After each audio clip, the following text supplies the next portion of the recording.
Bom dia, a paz de Cristo. Queria que você abrisse a sua Bíblia, por favor, para que nós pudéssemos conversar sobre uma porção dela. Evangelho de João, capítulo 13.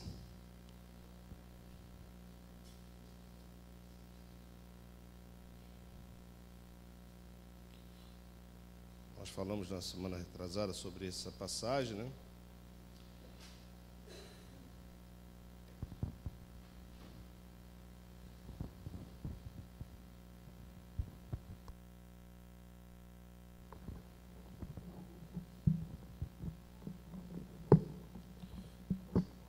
A gente tinha parado lá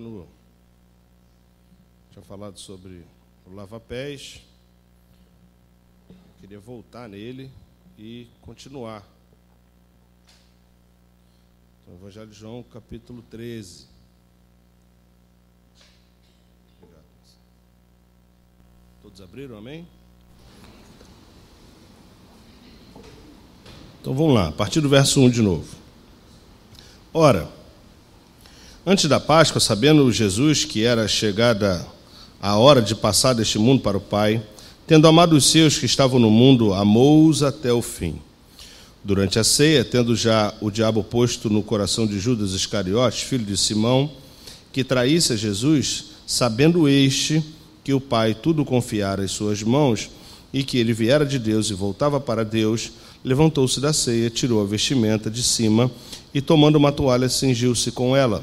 Depois deitou água numa bacia e passou a lavar os pés aos discípulos e a enxugar-lhes com a toalha com que estava cingido.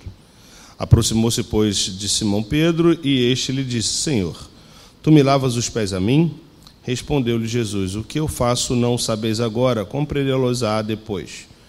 Disse-lhe Pedro: Nunca me lavará os pés. Respondeu Jesus: Se eu não te lavar os pés, não tem partes comigo. Então Pedro lhe pediu: Senhor, não somente os pés, mas também as mãos e a cabeça. Declarou-lhe Jesus: Quem já se banhou não necessita de lavar senão os pés, quanto ao mais, está todo limpo. Ora, vós estáis limpos, mas não todos. Pois ele sabia quem era o traidor. Foi por isso que disse: Nem todos estáis limpos. Verso 12. Depois de lhes ter lavado os pés, tomou as vestes e, voltando à mesa, perguntou-lhes: Compreendeis o que vos fiz? Vós me chamais o Mestre e o Senhor, e dizes bem, porque eu o sou. Ora, se eu, sendo o Senhor e Mestre, vos lavei os pés, também vós deveis lavar os pés uns dos outros. Porque eu vos dei o exemplo para que, como eu vos fiz, façais vós também. Em verdade vos digo que o servo não é maior do que o seu Senhor, nem o enviado maior do que aquele que o enviou. Ora, se sabeis essas coisas, bem-aventurados sois, se as praticardes. Não falo a respeito de todos vós, pois eu conheço aqueles que escolhi antes para que se cumpra a Escritura. Aquele que come do meu pão levantou contra mim seu calcanhar. Desde já vos digo, antes que aconteça, para que, quando acontecer, creais que eu sou. Em verdade vos digo, quem recebe aquele que eu enviar, a mim me recebe, quem me recebe, recebe aquele que me enviou. Verso 21. Ditas essas coisas, angustiou-se Jesus em espírito e afirmou: Em verdade vos digo, que um dentre vós me trairá. Então os discípulos olharam uns para os outros, sem saber a quem ele se referia. Ora, ali estava aconchegado a Jesus um dos seus discípulos, aquele a quem ele amava. A esse fez Simão Pedro um sinal, dizendo-lhe: Pergunta a quem ele se refere. Então aquele discípulo, reclinando-se sobre o peito de Jesus, perguntou-lhe: Senhor, quem é? Respondeu Jesus: É aquele quem eu der o pedaço de pão molhado. Tomou, pois, um pedaço de pão e, tendo-o molhado, deu a Judas, filho de Simão Iscariotes. E após o bocado, imediatamente entrou nele Satanás. Então disse Jesus: O que pretendes fazer, faze-o depressa. Nenhum, porém, dos que estavam à mesa percebeu a que fim lhe dissera isto, pois, como Judas era quem trazia a bolsa, pensaram alguns que Jesus lhe dissera: compra o que precisamos para a festa, ou lhe ordenara que desse alguma coisa aos pobres. Ele, tendo recebido o bocado, saiu logo, e era noite. Amém. Vamos orar? Deus de infinito amor e graça, muito obrigado, Senhor, porque o Senhor nos trouxe até a Tua casa, diante da Tua presença, para gozarmos dela na plena comunhão contigo, com o Teu corpo, com os nossos amigos e irmãos em Cristo, porque o Senhor tem se agradado disso no nosso meio. Obrigado, Senhor, porque nós estamos aqui dispostos com os nossos corações e ouvidos para ouvir a Tua voz. Que a Tua palavra penetre em nós e discirna, Senhor, todas as coisas através do Teu Espírito, que fala aos nossos corações e ouvidos. Que estejamos sensíveis, Senhor, à Tua voz. Em nome de Jesus. Amém. Como eu falei lá na outra semana, dessa passagem, eu fui até o verso 17, né, que é especificamente falando sobre o lava-pés. E eu lembro também que eu falei que esse capítulo, na realidade, ele é uma divisão clara na vida e ministério de Jesus. Por que ele é claro e ele é essa divisão? Porque a partir de agora, Jesus para de conversar com as multidões, com todos aqueles que o seguem, e fala especificamente com os seus discípulos sobre diversos assuntos. É interessante notar, e essa conotação que eu quero dar hoje para essa nova essa passagem, é que, a partir de agora, a gente precisa entender que esses 12 homens são a igreja messiânica. Esses 12 homens é a igreja messiânica. Eles vão, a partir de agora, compor o povo pelo qual Cristo, em seu ápice de autorrevelação na cruz, se entrega. Então, todas as coisas que nós vamos ver a partir de agora em João têm esse objetivo, de moldar o caráter dessa igreja. Igreja essa que não começa aqui. Lembremos de toda a história. Essa igreja começa em Gênesis capítulo 12. E como é que ela começa? Com a chamada de Abraão. E há um objetivo claro naquela chamada. Só para recordar, eu não vou entrar hoje nesse mérito, né? Mais para frente eu vou entrar nele, mas lembremos que Deus, a partir de Abraão, forma um povo. Então Deus não pega um povo formado e fala assim, então, vamos combinar um negócio aqui. Eu agora sou Deus de vocês são todos meus servos, vocês vão ter que me adorar, e eu vou dar um monte de lei aqui para vocês cumprirem. E quando vocês cumprirem, o restante que está do lado de vocês vão ver e falar assim, Deus é legal, está aí, bom, vamos seguir. Essa rapaziada aí também, vamos todo mundo junto lá com essa galera nova aí que surgiu, do nada. Não, para tudo. Aperta a campainha aí, dá um passo atrás. Na realidade, a chamada de Abraão tem por objetivo, e essa é o que chamamos, tecnicamente, teologicamente, chamamos de missão de Deus, é de resgatar, através de Israel, a sua criação decaída. Porque até Gênesis 11, o que acontece a partir do capítulo 2? A queda. Adão cai com Eva, depois elas se multiplicam, o problema do mal se dissemina em toda a terra. Deus vai, manda o dilúvio lá com Noé, tenta com a família de Noé, não dá certo, de novo, mais uma vez. Aí vai Nimrod, louco, quer criar lá a Torre de Babel para ser tão conhecido quanto Deus, desafia Deus. Deus fala assim, então tá bom, então acabou, não tem uma língua só, é um bando de nações, vocês estão ferrados aí para se comunicar. Aí todo mundo se espalha, porque antes era um povo só. Deus originalmente cria um povo a partir de Adão e Eva. Amém, amados? Aleluia, estamos na mesma página. Então, aí, só que isso se perde ao longo por conta do problema do pecado. E aí, então, a partir do capítulo 12, Deus chama Abraão com esse objetivo. Objetivo de quê? De resgatar toda a sua criação. Toda. Por isso que em Romanos, Paulo entende isso muito bem e vai dizer que até a natureza geme pela redenção dos filhos de Deus. Então, essa igreja messiânica tem esse mesmo papel. Por que esse mesmo papel? Porque ela herda todo esse arcabouço desde Gênesis 12. Então, Deus lá formou e vamos lá. Por isso que na chamada de Abraão, Deus chama Abraão e fala assim, em ti, Abraão, serão benditas todas as famílias da terra. E esse bendito seja todas as famílias da terra através da tua vida, Abraão, e não só dele como um homem só, obviamente, mas da sua família e do povo que Deus se comprometeu em formar, porque Deus falou que ia fazer dele uma grande nação, e assim o fez. Ele tem, obviamente, como esse objetivo primário de cumprir sua missão, de resgatar a sua própria criação, a qual ele fez, de tornar para o mundo e todos aqueles que estão à volta de Israel um modelo de vida. Modelo esse que se perde no Éden com a queda. Então, quando Jesus está falando com esses homens, ele está trazendo à luz essa perspectiva. E falando assim, há uma maneira de viver, há uma forma de se relacionar, não só entre vocês, que é o que nós vamos ensinar. Cristo está falando isso para eles, não sou eu. Nós vamos ensinar como vocês vão se relacionar, e isso vai denotar, demonstrar toda a relação que vocês têm com o Pai. Então, uma relação tríplice entre o Pai, Cristo e a igreja.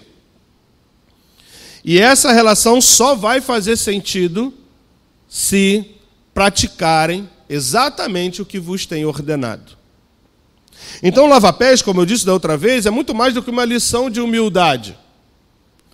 Porque é fato que a relação do Pai com Cristo e a igreja precisa que ela seja humilde, e de ambas as partes. Porque imaginem o seguinte, abramos um parêntese para a Trindade. Eu vou ousar falar sobre esse assunto que é tão complexo. Imagine se não há humildade nas três pessoas que compõem a Trindade. Imagine se alguém quer ser maior do que o outro. Como é que fica? Como seria se o Espírito Santo chegasse para Jesus e falasse assim, você fez um papel, virou homem, acabou, perdeu a glória. Não, para tudo, peraí, pô. Isso é bullying? Não, pô. Para aí, não é isso. Então imagina se o Pai Todo-Poderoso chega lá e fala assim, não, eu sou o Pai, você é o Filho. Então, não existe isso. Isso não cabe no reino.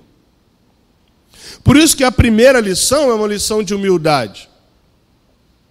Porque diante de todas as coisas, essa relação tríplice entre o Pai, Cristo e a igreja, se não houver humildade para cada qual saber seu papel, função, nós vamos começar a colocar o que nós temos por ditado popular, botar o carro na frente dos bois. E não vai dar muito certo.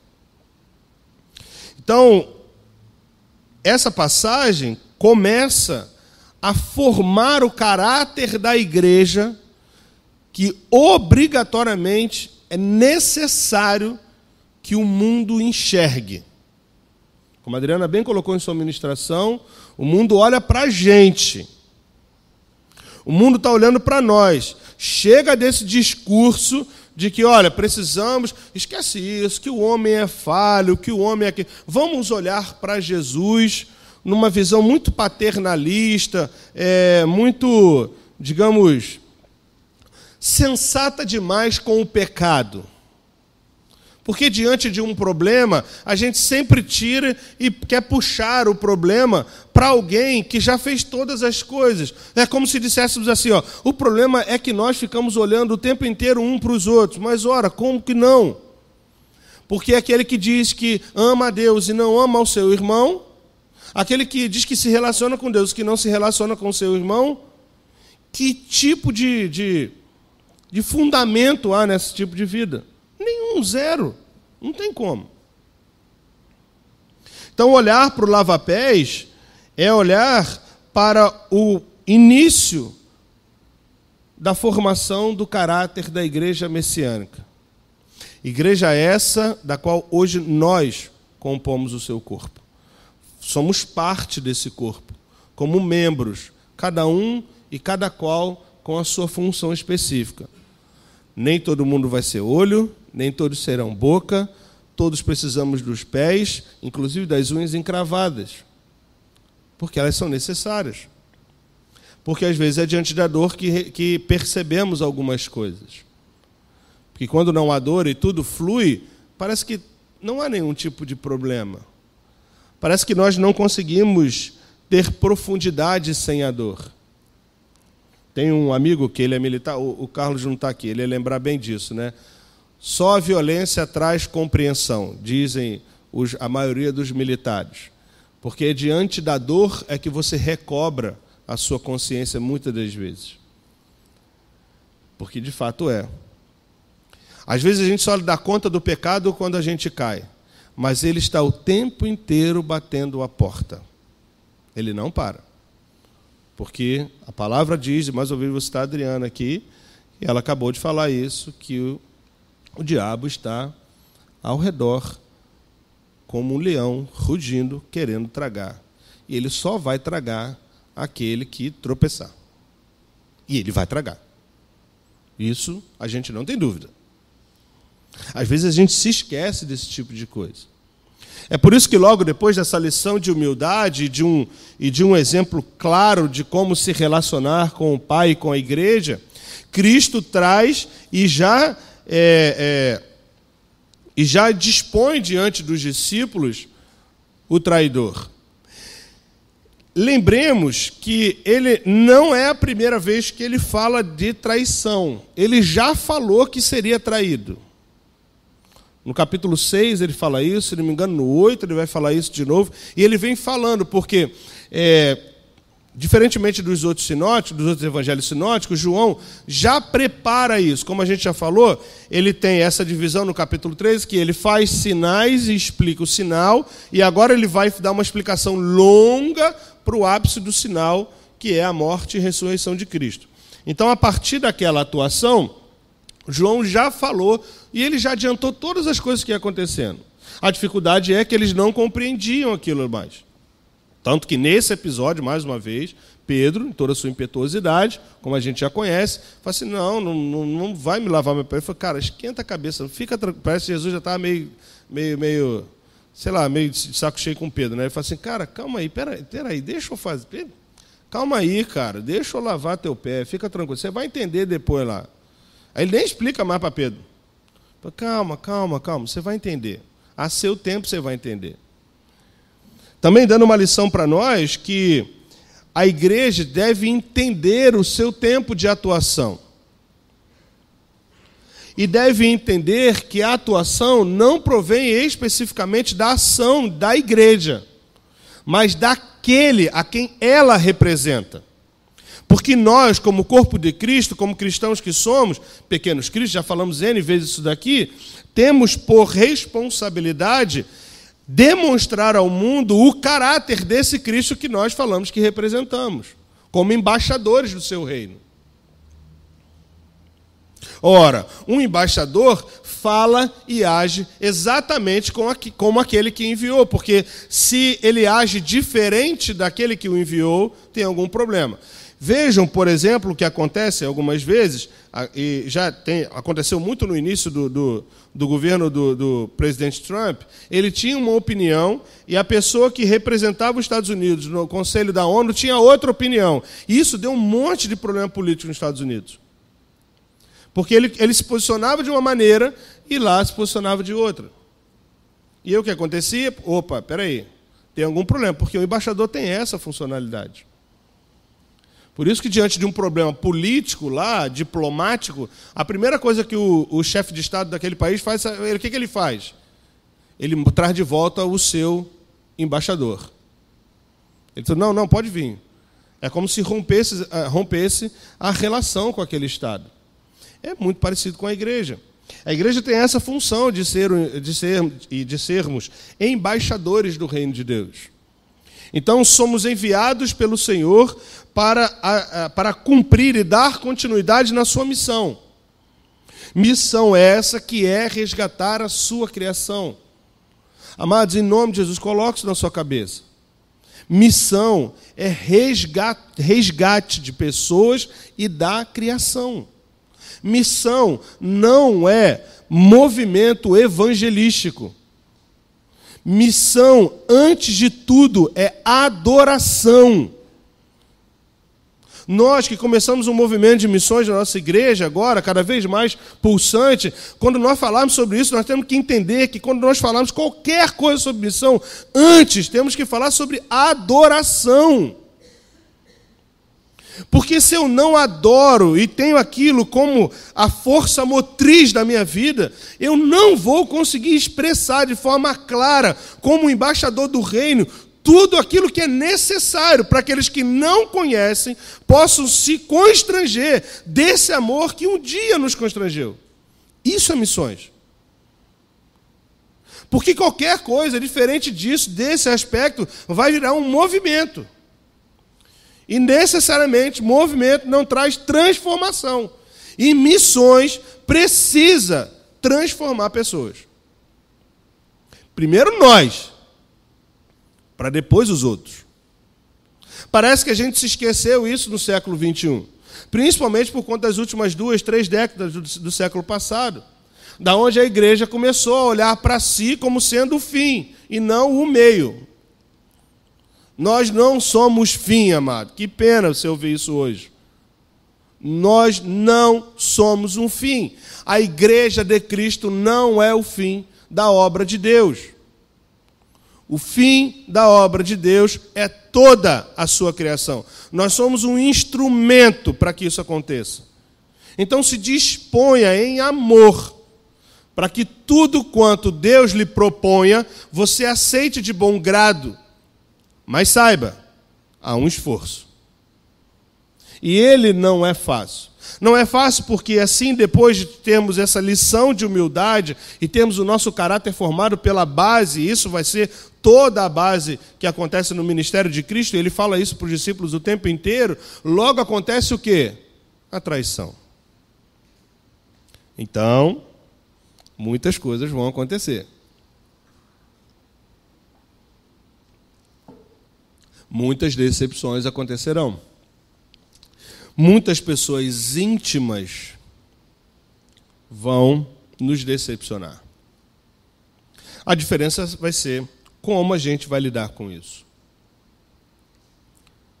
A diferença vai ser de quando olharmos para Jesus e, diante de qualquer problema que vivamos, sob essa perspectiva, e ela é a coisa mais simples de acontecer hoje em dia, inclusive, porque através do individualismo, através do nosso egocentrismo cada vez mais exacerbado nesse mundo globalizado que temos, onde nós temos que viver para nós, só para nós, por nós, em nós, conosco, e o que você quiser mais falar sobre esse tipo de coisa, isso todos os dias acontece. No seu trabalho, na sua família, na igreja. Oh, meu Deus, isso é o pior das coisas, mas na igreja acontece.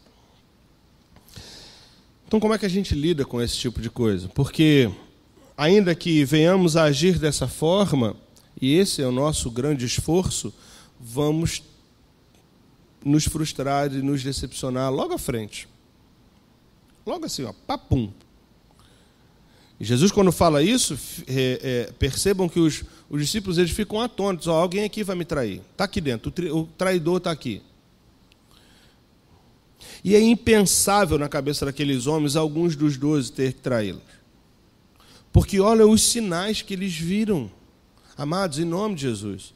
Lembremos dos 2 últimos grandes sinais que Jesus fez. Jesus curou um cego de nascença. A gente conversou bastante sobre isso aqui. Não há na história da humanidade nenhum relato de alguém que tenha curado um cego de nascença. E logo depois ele ressuscita um morto. Bicho, você já pensou um negócio desse? Você já imaginou um negócio desse? Você já imaginou um ente que você perdeu? Aí lembra exatamente dessa pessoa, Jesus fala assim: ei, levanta. E a pessoa levantar e você conviver com ela de novo. Esses homens viram isso. Eu quando começo a pensar nisso, eu vou entrando assim dentro do meu quarto, eu vou indo lá pelo canto, porque eu fico com medo de cair um raio em mim. Sei lá, alguma coisa, caiu o prédio, eu falei assim, não, o prédio não, cai, morre só eu. Deixa eu dar um infarto. Eu fico apavoradíssimo com isso. Porque isso é inconcebível para a nossa mente humana. Mas ele fez. Fez para que nós seguíssemos exatamente o seu exemplo. Então, que atitude eu posso ter diferente daquilo que ele tem me instruído? Isso é um problema para nós.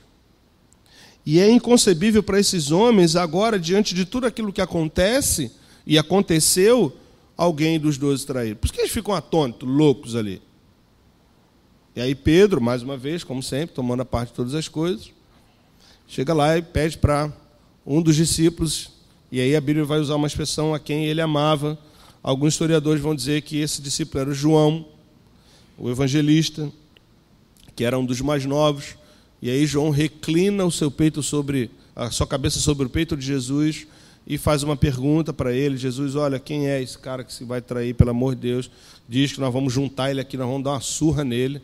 Né? Não, ele não falou isso, não, mentira, é coisa da minha cabeça, mas dá vontade. E aí nós vamos dar uma surra nele aqui. Quem é esse cara que vai fazer? Ele, não, olha, presta atenção, eu vou dar um pedaço de pão para ele e esse é o cara que vai me trair. E aí isso acontece. O que eu queria trazer hoje para os irmãos é exatamente a citação que Cristo faz do Antigo Testamento. Ele vai citar o verso 41, o Salmo 41, verso 9. Exatamente lá no versículo 18, ele vai falar assim, ó, aquele que come do meu pão levantou contra mim o meu calcanhar. E eu queria que você abrisse a sua Bíblia, por favor, no Salmo de número 41. Nós vamos ler o Salmo e eu quero falar um pouco sobre esse Salmo, que ele que vai dar a compreensão exata dessa passagem para nós.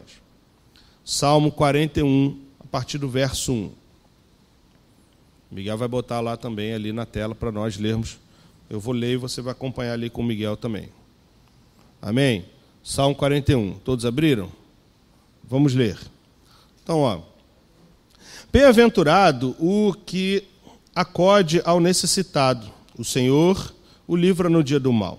O Senhor o protege, preserva-lhe a vida e o faz feliz na terra. Não entrega a descrição dos seus inimigos.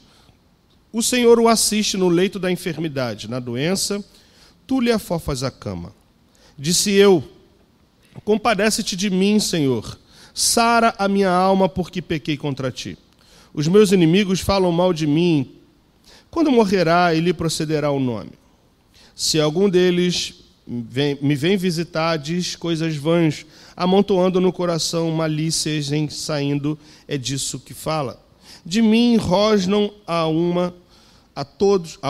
todos os que me odeiam. Engendram males contra mim, dizendo, peste maligna deu nele e caiu de cama, já não há de levantar-se. Até o meu amigo íntimo, em que eu confiava, que comia do meu pão, levantou contra mim o calcanhar. Tu, porém, Senhor, compadece-te de mim e levanta-me, para que eu lhes pague segundo merecem. Com isto conheço que tu te agradas de mim, em não triunfar contra mim o meu inimigo. Quanto a mim, tu me sustém. Na minha integridade me põe a tua presença para sempre. Bendito seja o Senhor Deus de Israel, da eternidade para a eternidade. Amém e amém. O contexto desse salmo, ele é um salmo de Davi, e ele se dá num momento muito singular da vida de Davi. É um dos momentos, talvez, que acho que nenhum pai quer passar. É quando o seu próprio filho se rebela contra você. Se rebela, no caso de Davi, com intuito de morte mesmo. E ali, Absalão, que é nesse caso o contexto, se rebela contra Davi querendo matá-lo. Só que Davi tem um amigo muito íntimo. Amigo esse que Davi, quando fala sobre ele em 2 Samuel, vai dizer que as suas palavras eram como resposta de Deus a uma consulta. O nome desse amigo era Aitofel. É sobre isso que Davi está falando. Lembremos da história que quando Absalão ele se rebela contra o pai para tomar o trono, e Davi corre, foge para não guerrear contra seu filho, quem dissemina isso no povo é Aitofel.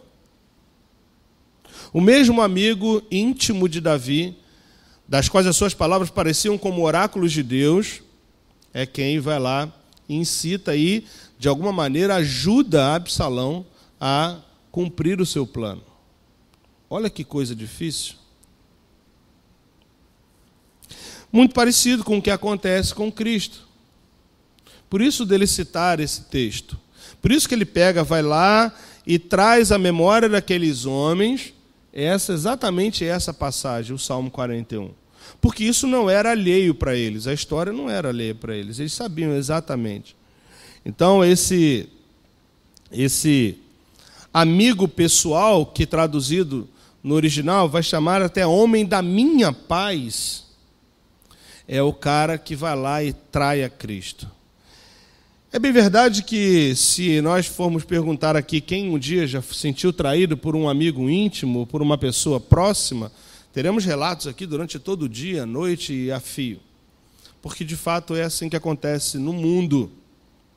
Porque as pessoas, como eu já bem adiantei, estão muito mais preocupadas consigo do que com os outros. Jesus, quando ele traz à memória esses homens, essa história, ele está dizendo que é exatamente o contrário que o reino funciona. Que não deve prevalecer os meus desejos e direitos, mas sim o direito e o desejo daquele quem nos envia. A saber, Deus, o Pai Todo-Poderoso, que envia Cristo, encarnado em Jesus, nos mostra todas as coisas como devemos agir. E olha que a ação de Jesus, nesse caso, ela é fantástica, porque ele não se desespera. Muito pelo contrário.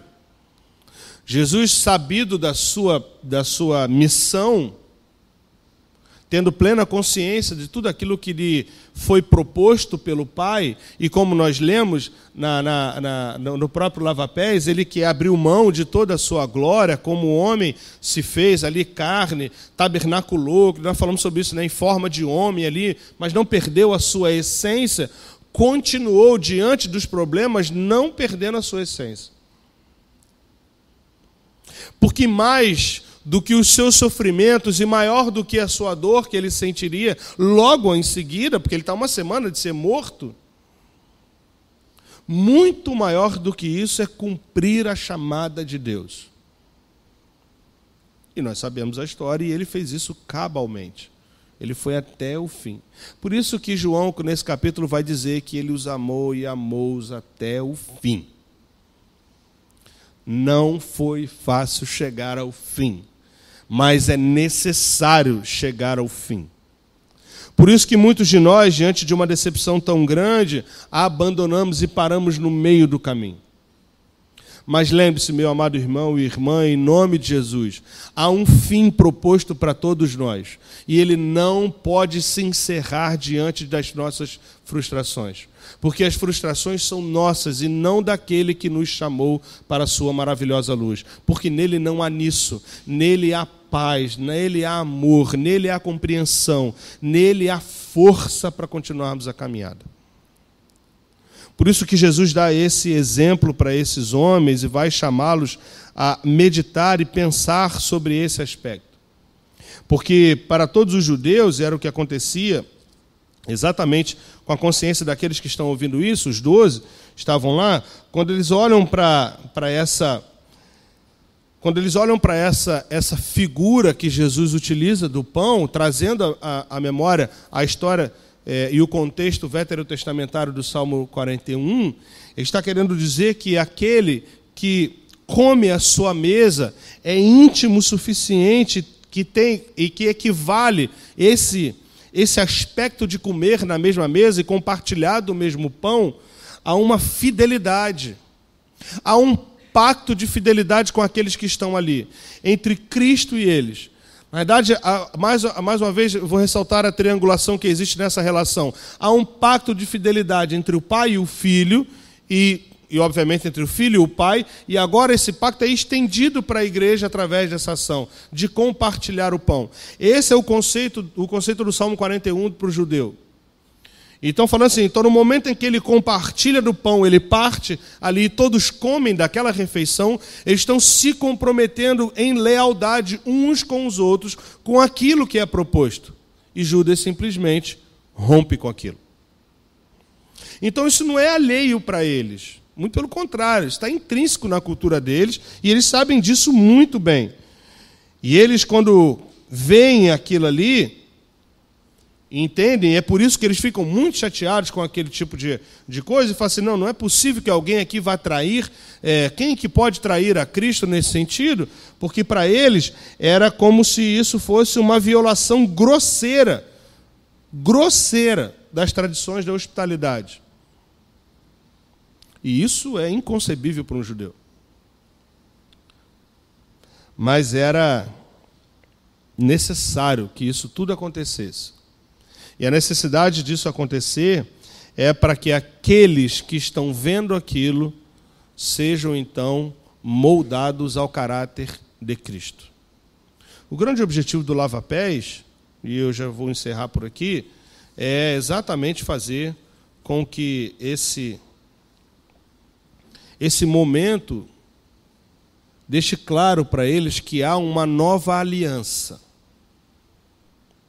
Isso ali na frente nós vamos ver. É muito interessante pensar sobre esse aspecto. Jesus começa a dizer a eles, e quando ele parte o pão e molha e vai trocando uns com os outros, e ele traz isso e resgata esse conceito para eles de uma nova aliança. Aliança essa que começou lá com Abraão. E agora se consuma plenamente em Cristo com a sua igreja. Agora, um povo que herda o chamado daqueles que não o aceitaram, a igreja tem a responsabilidade de dar continuidade como instrumento, não como o fator gerador, né, como quem move a missão, que a missão não é da igreja, é de Cristo, é de Deus. Nós somos instrumentos para que isso aconteça. Agora, esses homens têm essa incumbência. Assim como eles, obviamente, a aplicação que a gente precisa fazer somos nós. É óbvio. Hoje, nós, que somos herdeiros dessa promessa de um dia entrarmos no gozo eterno do nosso Senhor, só se dá através de uma nova aliança, porque a aliança anterior, ela só servia como uma espécie de caminho, como Paulo vai dizer, de aio, para que nós pudéssemos encontrar a verdadeira essência dela, que é o próprio Cristo. Agora, não mais uma aliança que tem um pacto através de morte de animais, de sangue espargido por todos os lados, mas que o animal morto, nesse caso, de forma substitutiva, que é o Cristo, o Senhor, o Cordeiro de Deus, que tira o pecado do mundo, isso vai ficar claro lá na frente para eles, mas não é compreensível agora. Para nós, não. Porque nós já sabemos o que aconteceu. Nós já sabemos. Então, olhar para essa passagem é começar a resgatar tudo aquilo que a igreja, de um modo geral, e nós somos influenciados diretamente sobre isso, perdeu ao longo da sua história. Igreja não é um ajuntamento de pessoas. Não. Igreja é o ajuntamento dos santos, do qual Deus os tornou santo. Porque não há mérito em nenhum de nós, pois os méritos são totalmente de Cristo. Porque o esforço em amar-nos até o fim foi dele. Por isso que João deixa claro isso. Que tudo quanto Deus faz a partir de agora, em Cristo, para nós, essa é a revelação, ele faz em amor, não em obrigação. Porque quem tem obrigação aqui somos nós. E aí é por isso que a igreja fica confusa, porque inverte seu papel querendo controlar Deus, como se ele tivesse a possibilidade de ter uma rédea. Lê do engano nosso. Lê do engano. A igreja é um instrumento para a proclamação do Evangelho e transformação, na verdade, da reformulação, de um modo geral, resgate da criação de Deus. É por isso que, insistentemente, nós temos batido na tecla de que somos a reserva moral do mundo e precisamos viver como tal. Então tomem cuidado, porque às vezes uma coisa muito simples, ela pode tomar um vulto que você nem imagina. E eu sempre dou o mesmo exemplo, eu vou ter que buscar mais alguns, eu estou ficando sem criatividade. É a mesma coisa que você achar que todos os políticos são corruptos, que o prefeito de Niterói é corrupto e que a prefeitura agora quer ficar cobrando estacionamento em todo quanto é que é lugar. Ao invés de você pagar R$ 3,50 daquele período, você vai dar R$ 2 para o flanelinha. O nome disso é corrupção, o nome disso é pecado. O problema é seu se você não acha isso. Mas isso é verdade. Eu te garanto isso, que a Bíblia nos assegura disso. Não sou eu quem falo. Então precisamos viver desta forma, como homens e mulheres que guardam a moral e a ética do reino, não meramente como ações somente, mas para que todos vejam, conheçam e reconheçam que na nossa vida há um Deus todo-poderoso, que nós temos uma aliança com Ele, uma aliança em amor, porque nós não estamos aqui obrigados. Se você estiver aqui obrigado, e eu vou ter a plena liberdade de falar isso pode parecer duro, eu não tenho nenhum problema quanto a isso, a porta fica aberta. Você fica à vontade.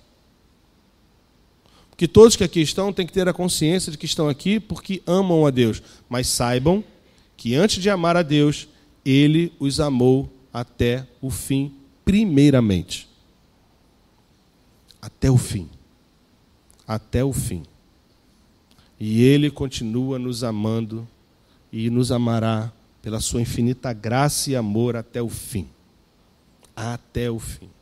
Independente das nossas frustrações. Independente delas. Feche seus olhos, curva sua cabeça, vamos orar. Pai, nós te agradecemos, Senhor, porque independente das nossas pífias ações, independente das nossas mazelas, independente das nossas frustrações, o Senhor nos tem amado. Muito obrigado, Senhor. E nós te clamamos e pedimos em nome de Jesus. Continua, Senhor, nos amando de forma singular, ao ponto de nos constrangermos todos os dias. E a partir desse constrangimento possamos agir como tais, homens e mulheres que têm a responsabilidade de levar o teu evangelho para todo aquele que não crê. Porque o mundo necessita, Senhor, de nós. O mundo precisa da igreja operante, Senhor. Não com movimentos meramente de pessoas, de tumulto. Não é disso que falamos, Senhor.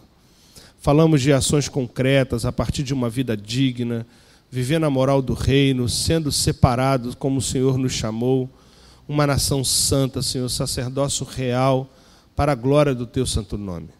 Que nós consigamos, na força do teu Espírito, cumprir tudo aquilo que o Senhor nos tem proposto. Para essa comunidade especificamente, Senhor, para a tua igreja espalhada na terra. Que nós possamos cada vez mais, Senhor, pregar o teu evangelho da forma como o Senhor nos tem colocado neste lugar. Que possamos ser agradáveis aos olhos daqueles que têm tocado, que o Senhor já tem tocado no seu coração. E eles possam aqui chegar e encontrar um lugar agradável, pessoas cheias de defeitos, com problemas, mas pessoas que lutam para viver uma vida digna em meio a um mundo tão corrompido como esse, como temos vivido. Temos vivido, sim, Senhor, dias maus, mas muito mais do que os dias maus, temos um Senhor que é todo-poderoso, que nos ajuda, nos fortalece, nos conduz, nos orienta sobre todas as coisas. Ainda que nossos amigos íntimos, como vimos aqui, possam nos trair em algumas coisas, Senhor, independente disso, que o Teu Espírito recobre a nossa consciência e memória para sabermos que há um Deus que nos suporta sobre todas as coisas. Aquele que entrou abatido nessa manhã, Senhor, seja renovado pelo Teu amor. Que a consciência do Teu Espírito bata, Senhor, na sua vida e ali, ó Pai, em nome de Cristo Jesus, Ele recobre as suas forças, não por si mesmo, mas porque o Senhor é bendito e faz assim, conforme o Teu querer e efetuar. Nós te louvamos e bendizemos sobre todas as coisas, em nome de Cristo Jesus, o Senhor. Amém. Amém. Deus abençoe os amados irmãos. Vamos passar para o nosso café. Só queria dar um recado antes da gente ir para o café, e lembrar você depois também orar e ligar. Vocês viram que a Malu saiu daqui correndo no meio do louvor, né? Então a sua irmã entrou em trabalho de parto. É por isso que ela foi lá correndo. O Otávio levou ele lá, os dois lá. Amém? Deus abençoe. É só um pedido, meus queridos. Nós temos começado o nosso culto no horário, mas os irmãos têm chegado um pouco tarde. Queria pedir para que nós pudéssemos tomar um pouco mais de consciência e chegarmos mais cedo, tá certo? Nos nossos cultos, para nós começarmos o culto com todos aqui presentes, tá bom? Nós temos sentido essa falta, nós começamos o culto com muito poucas pessoas, aí vai chegando. Vamos tentar chegar na hora para nós começarmos já o nosso culto, todos aqui reunidos, para louvar e glorificar o Senhor, tá bom? Amém.